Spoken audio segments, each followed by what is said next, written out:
क्या अमेरिका के लिए ईरान के खिलाफ जाएगा भारत? क्योंकि सीन ही कुछ ऐसा बन रहा है। क्या ईरान के खिलाफ भारत वोट करेगा और ईरान के सेना के ऊपर बड़ा कदम उठाएगा? जानेंगे क्या कुछ चल रहा है ईरान के साथ। तो वहीं दूसरी तरफ चीन ने दुनिया को एक बार फिर से खतरे में डाल दिया है। जानेंगे क्या कुछ चल रहा है जियोपॉलिटिक्स में। आइए जानते हैं इन खबरों को विस्तार से। कहते हैं ना, समर्थ को नहीं दोष गोसाई। चीन लगातार दुनिया को तबाह करने वाले काम कर रहा है, लेकिन दुनिया सिर्फ आलोचना करके चुप रह जा रही है। सिर्फ एक चेतावनी दे दी जाती है, नसीहत दे दी जाती है, बस उसके बाद और कुछ नहीं। दरअसल बात हो रही है अंतरिक्ष की। अमेरिकी स्पेस एजेंसी नासा ने कई बार चीन के स्पेस एजेंसी को बोला है कि आप इंटरनेशनल मानदंड जो रखे गए हैं, जो पैरामीटर्स रखे गए हैं, उसके हिसाब से अपने रॉकेट डिजाइन करो जो धरती में गिरते समय छोटे छोटे टुकड़ों में टूट जाए,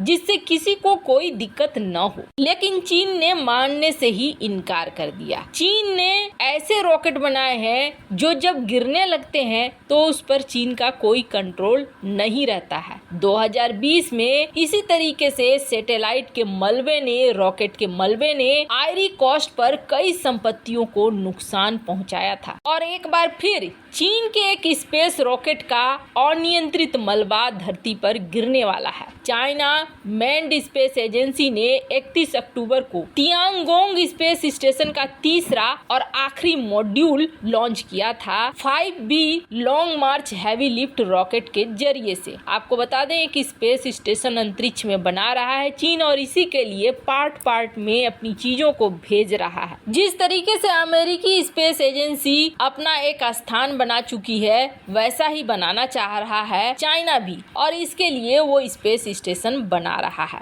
जिस रॉकेट से ये सारे सामान को भेजा गया था उसका वजन है 25 टन, और 25 टन का रॉकेट का मलबा 5 नवंबर को यानी कल 11:51 पर पृथ्वी के वायुमंडल में घुस सकता है। लेकिन सबसे बड़ी बात यह है, ये मलबा कहाँ गिरेगा इसकी सटीक जानकारी किसी को भी नहीं पता है। अमेरिका, सेंट्रल और साउथ अमेरिका, अफ्रीका, भारत, चीन, दक्षिण पूर्व एशिया और ऑस्ट्रेलिया पर इसके गिरने की संभावना मानी जा रही है। 2 साल में यह चौथी बार है जब चीन ने अपने रॉकेट मलबे को अनियंत्रित तरीके से गिराया है। इससे पहले जुलाई में चीन के एक रॉकेट का मलबा फिलीपीन के समुद्र में गिरा था। चीन की स्पेस एजेंसी ने यह बताया कि लॉन्ग मार्च 5B रॉकेट देर रात 12:55 पर जब पृथ्वी के अंदर घुसने लगा तो आग लग गई थी। इसलिए हमें पता नहीं है बूस्टर रॉकेट का मलबा कहाँ गिरेगा, इसके बारे में कोई जानकारी नहीं है।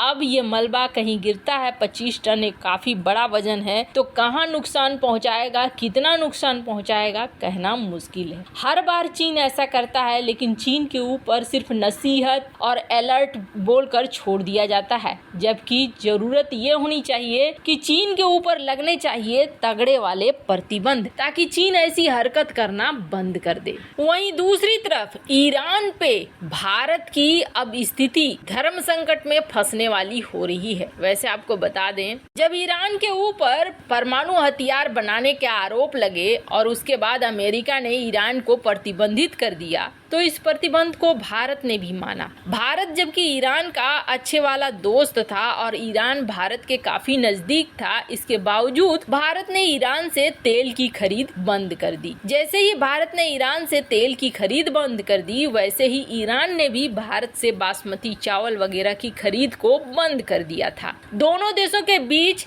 दोस्ताना वाला रिश्ता खत्म सा होने लगा था। ईरान के प्रेसिडेंट ने यहाँ तक कह दिया था अपनी स्पीच में कि हमारे दोस्तों ने भी हमारा साथ छोड़ दिया संकट के समय में, और उस समय इशारा भारत की ही तरफ था। लेकिन वो वक्त था जब चीन ने अपना खजाना खोल दिया ईरानी तेल के लिए और खूब लिया तेल, सस्ते दरों पर बहुत सारा तेल लिया। भारत बड़ी मात्रा में खरीदता था ईरान के तेल, वो सारा तेल चीन को चला गया और चीन इस मामले में बहुत आगे निकलता चला गया। हमने ईरान से तेल खरीदना बंद किया, चीन ने अरबों डॉलर का तेल खरीदा और उसकी वजह से वहाँ पर फायदा ही फायदा फायदा हुआ। यानी चीन ने अपनी अर्थव्यवस्था को देखा, न कि अमेरिकी प्रतिबंधों को देखा। चीन और ईरान ने पिछले दिनों 25 अरब डॉलर की डील की है। चीन ईरान में बड़े पैमाने पर निवेश भी करना चाह रहा है, तो वहीं भारत चाहकर भी चाबहार पोर्ट में अपने निवेश को बढ़ा नहीं पा रहा है। ईरान भारत का दोस्त था और सस्ते में तेल दे रहा था, लेकिन भारत को पश्चिमी देशों के दबाव में आकर उससे किनारा करना पड़ा। ईरान उससे काफी नाराज भी है। इस बीच अब ईरान ने पाकिस्तान और रूस के साथ अपने रिश्ते मजबूत कर लिए, चीन के साथ अपने रिश्ते मजबूत कर लिए। एक बार भारत इस चीज को समझ चुका है और देख चुका है कि अमेरिका की वजह से परेशानी आखिरकार उस देश को होती है जो अमेरिका के प्रतिबंधों को मानकर अपने व्यापार के साथ समझौता करते हैं। लेकिन अब परीक्षा की घड़ी एक बार फिर भारत के सामने आ रही है। हाल ही में ये खबर फैली कि 48 घंटों में ईरान सऊदी अरब के ऊपर हमला करने वाला है, कई टारगेट पर हमला कर सकता है। और सऊदी अरब ने ही अमेरिका को बताया है, उसकी खुफिया एजेंसी ने ही इस बात को बताया है। एक तरफ जब इस तरीके के माहौल बने, हालांकि 48 घंटे बीत गए हैं लगभग, अभी तक कुछ नहीं हुआ है, अब आगे पता नहीं क्या होगा। पर इससे पहले अमेरिका ने और जर्मनी ने एक बहुत बड़ा कदम चल दिया है ईरान के खिलाफ। एक तो ईरान में प्रदर्शन चल रहे हैं, हिजाब को लेकर मामला बहुत गंभीर होता चला जा रहा है। इस प्रदर्शन में पहली बार ऐसा हो रहा है कि ईरान के लोग बोल रहे हैं मौलाना को हटाओ, मौलाना की वजह से यहाँ पर समस्याएं हैं, कट्टरपंथी सोच की वजह से समस्याएं हैं। और ईरान में कुर्द महिला महसा अमीनी की मौत के बाद से जो हिजाब के खिलाफ प्रदर्शन है वो अभी भी चल रहा है। इस पर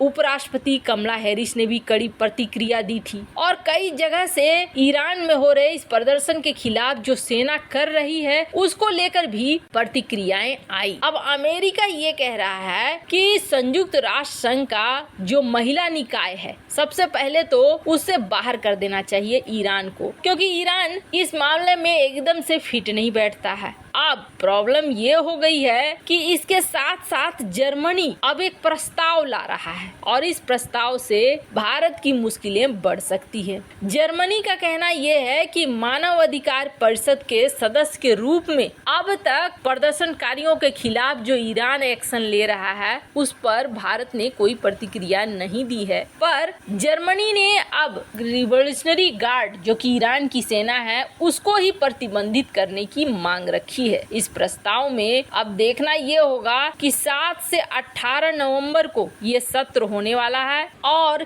क्या भारत इस प्रस्ताव के समर्थन में वोट करता है, यानी कि ईरान की सेना को प्रतिबंधित करने में। ये बहुत बड़ा कदम होगा और इसमें देखना होगा कि भारत किसका पक्ष लेता है। वैसे आपको क्या लगता है, भारत क्या करेगा? कमेंट कर अपनी राय जरूर बताएं। जल्द मिलते हैं अगले वीडियो में नई खबर के साथ।